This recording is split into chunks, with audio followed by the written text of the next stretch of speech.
Hello students. बेटा पिछली video में हम लोगों ने जो है आप लोगों को मैंने इज आर एम वाला टॉपिक करवाया था और उस वीडियो में मैंने आपको एफर्मेटिव सेंटेंसेस के बारे में समझाया था।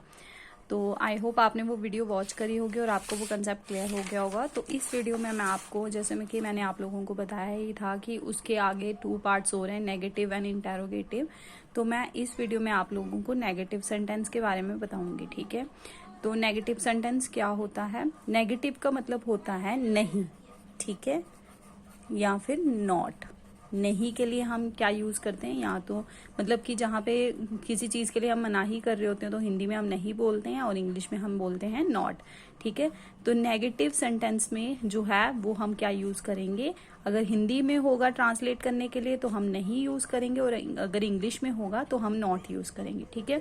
तो बेटा इसका सबसे पहले हमें सब्जेक्ट, इसका रूल जो है वो हमें पता होना चाहिए, या वर्ड ऑर्डर बोल सकते हैं हम इसको, वो हमें पता होना चाहिए। तो इसका रूल जो है वो है subject plus is am are plus not plus object, ठीक है। पिछली जब हमने सिंपल सेंटेंस किए थे तो उसमें मैंने आप लोगों को इसका रूल समझाया था। यहाँ पर subject is am are plus object, ठीक है। सब्जेक्ट हमने लिखना है, उसके बाद फिर हमने इज यूज करना है या फिर एम यूज करना है या फिर आर यूज करना है। देख लेना है कि सब्जेक्ट में क्या वर्ड दिया गया है, ठीक है। और फिर उसके बाद हमने ऑब्जेक्ट को यूज करना है। तो सिमिलरली नेगेटिव सेंटेंस में भी सेम ऑर्डर है, सेम तरीका है करने का। इसमें भी हमने सब्जेक्ट लिखना है, उसके बाद इज एम आर लिखनी है। बस इसमें डिफरेंस क्या है कि इसमें हमने एक नॉट को यूज कर लेना है, क्योंकि ये नेगेटिव सेंटेंस है तो ऑब्वियस सी बात है इसमें नॉट का यूज होगा और उसके बाद फिर ऑब्जेक्ट, ठीक है। अब जैसे मैंने ऊपर आप लोगों को जो पिछली वीडियोस में एग्जांपल्स दी थी सिंपल सेंटेंस की, उन्हीं एग्जांपल्स को लेकर मैंने जो है यहाँ पे वही एग्जांपल्स लेकर मैंने नेगेटिव सेंटेंसेस बनाए हैं। तो मैं आपको वही समझा देती हूँ। जैसे फर्स्ट है, a cow is not eating the grass, ठीक है। पिछले सिंपल सेंटेंस में हमने लिखा था a cow is eating the grass, ठीक है। जो गाय है वो क्या खा रही है? घास खा रही है, ठीक है। यहाँ पे सब्जेक्ट हो गया था ए काउ, इज यूज किया था क्योंकि काउ जो है वो क्या है? सिंगुलर है, ठीक है। एक ही गाय है तो जब सिंगुलर होता है सब्जेक्ट तो मैंने आप लोगों को बताया था कि वहां पे हम इज को यूज करेंगे। और उसके बाद जो बाकी का सेंटेंस बचा है वो है ऑब्जेक्ट, ठीक है। तो यहाँ पे भी सेम ऑर्डर है, ए काउ सब्जेक्ट, उसके साथ हमने इज को यूज किया और उसके बाद ये नेगेटिव सेंटेंस है तो हमने यहाँ पे नॉट को यूज कर दिया, ठीक है। और उसके बाद जो बाकी का सेंटेंस बचा वो बेटा हो गया ऑब्जेक्ट, ठीक है। तो इसी तरह से नेक्स्ट एग्जाम्पल भी मैंने मेंशन करी हुई है इसमें। This is not a good food, यही मैंने आपको यहाँ पर जो है वो मैंने एग्जाम्पल ये मेंशन नहीं की हुई है। एक एग्जाम्पल मैंने पिछली वाली ली थी, बाकी मैंने कुछ खुद से लिखी हुई है, ठीक है। तो यहाँ पे है this is not a good food, ठीक है। तो यहाँ पे दिस वर्ड जो है वो हो जाएगा सब्जेक्ट। अब दिस है मतलब एक चीज के लिए बोला गया है, सिंगुलर के लिए बोला गया है, तो हमने उसके साथ क्या यूज किया है? इज यूज किया है।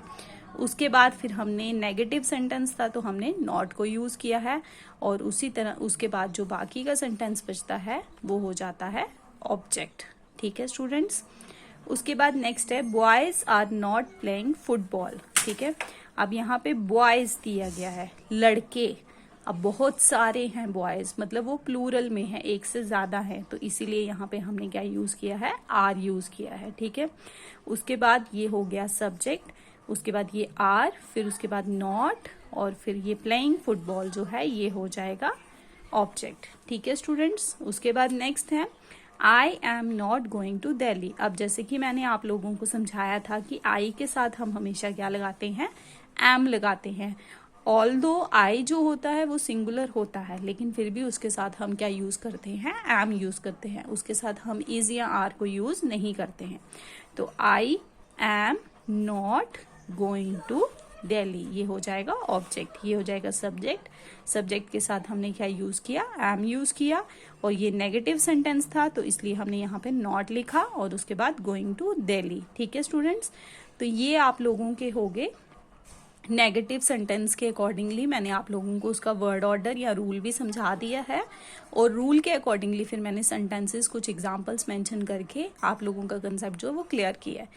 तो अगर हमने उनको हिंदी में ट्रांसलेट करना होगा तो वो भी मैंने आप लोगों को समझाया था कि हमने कैसे हिंदी में ट्रांसलेट करना है। जैसे पिछले में हमने किया था, जैसे a cow is eating the grass, एक गाय घास खा रही है। तो यहाँ पे भी यही हो जाएगा, एक गाय घास नहीं खा रही है। उसके बाद this is not a good food, यह अच्छा खाना नहीं है। ठीक है, हमने क्या करना है, पहले सब्जेक्ट लिखना है, फिर उसके बाद जो हमारा ऑब्जेक्ट दिया गया होगा वो हमने लिखना है, फिर उसके साथ हमने नॉट को हम हिंदी में नहीं बोलते हैं वो लिखना है, और उसके बाद लास्ट में जो हमने यूज किया होगा वर्ड, इज यूज किया होगा, एम यूज किया होगा या आर यूज किया होगा वो लिखना है। और इनको हिंदी में क्या बोलते हैं वो भी मैंने आप लोगों को पिछली वीडियो में समझाया था कि इज को हिंदी में क्या बोलते हैं, एम को हिंदी में क्या बोलते हैं और आर को हिंदी में क्या बोलते हैं। सो स्टूडेंट्स, ये वीडियो में मैंने आप लोगों को नेगेटिव सेंटेंस वाला कंसेप्ट जो है वो अच्छे से समझा दिया है। सब बच्चे प्रॉपरली वीडियो को वॉच करेंगे और इसको अच्छे से समझेंगे। अब नेक्स्ट वीडियो जो होगी वो आपकी इंटेरोगेटिव सेंटेंस वाली होगी। Thank you students.